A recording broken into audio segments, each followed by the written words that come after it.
और ईरान ने अमेरिका से 40 दिनों तक मुकाबला किया, लेकिन इस युद्ध का हर्जाना अमेरिका को कई बरसों तक भरना पड़ सकता है। चीन में एक कार्यक्रम के दौरान ईरानी राजदूत ने कहा कि हॉर्मुज में सर्विस फीस लगेगी, यानी टोल तो ईरान वसूलेगा, लेकिन अपने मित्र देशों का खास ख्याल भी रखेगा।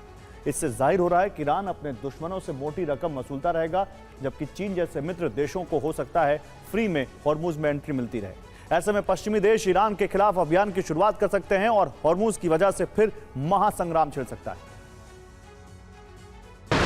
उन्होंने दुनिया को इस मंच से बताया कि हॉर्मुज से गुजरने के लिए सर्विस फीस लगेगी। ईरान बदले में शिपिंग लेन की निगरानी करे, हॉर्मुज के पूरे इलाके के पर्यावरण की देखरेख करे।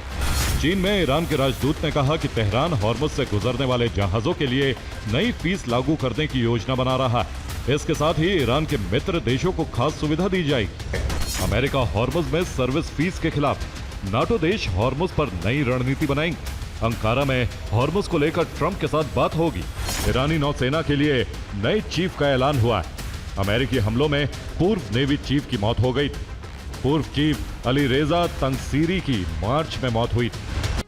और हॉर्मुज पर नियंत्रण के लिए जरूरी है कि जहाजों के पास कोई दूसरा विकल्प ना हो। रिपोर्ट के मुताबिक ओमान के करीब वाले रूट को लेकर ईरान जहाजों को धमका रहा है। ईरान जहाज और टैंकर्स के यूएस के रूट पर जाने से नाराज है। जहाजों को हमले की चेतावनी दी जा रही है, जिसकी वजह से शनिवार को 2 कार्गो जहाज अमेरिका के रूट पर आगे बढ़ने की बजाय वापस लौट गए। अमेरिका के नए रूट पर ईरान की पैनी नजर रहती है। जैसे ही कोई जहाज इस रूट से हॉर्मुज की ओर बढ़ता है, ईरान धमकी देने लगता है, जिससे जहाज का कप्तान डर जाता है। रिपोर्ट है कि शनिवार को 2 जहाजों ने अंतिम समय में अपना रूट बदला और फिर ईरान के रूट से हॉर्मुज पार गए। ईरान नियम तोड़ने वालों को हमले की धमकी दे रहा है।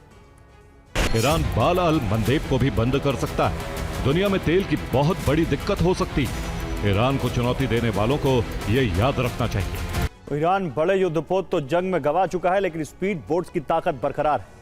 ईरान के पास ज़ुल्फ़ागर क्लास के बोट हैं जो समुद्र में 100 किलोमीटर प्रति घंटे की रफ्तार से चलते हैं और इस पर कोसर या नासिर जैसी 2 कम दूरी की एंटी शिप क्रूज मिसाइलें लगी होती हैं।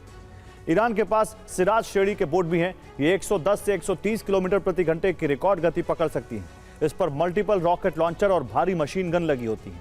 ऐसे बोट्स के अलावा मेहंदी श्रेणी के नेवल ड्रोन भी हैं। ये एक मानव रहित रिमोट कंट्रोल बोट है। इसे दूर से नियंत्रित करके दुश्मन के बेड़े जहाजों से टकराकर आत्मघाती विस्फोट किया जाता है। ईरान की नेवी के पास रजब मॉडल की बोट भी है। ईरान की ये बोट समुद्र में 185 किलोमीटर प्रति घंटे की रफ्तार से चलती है और इस पर 2 क्रूज मिसाइलें लोड हो सकती हैं। छोटी सी दिखने वाली ये बोट 700 किलोमीटर रेंज वाली मिसाइलों से हमले करने में सक्षम है। ईरान की बोट्स पर नस्र मिसाइल, कोसार मिसाइल, कादिर और जाफर जैसी मिसाइलों की तैनाती की गई है। अब ईरान ने अपनी मॉस्किटो फ्लीट पर अबू मेहदी मिसाइलों की तैनाती कर दी है।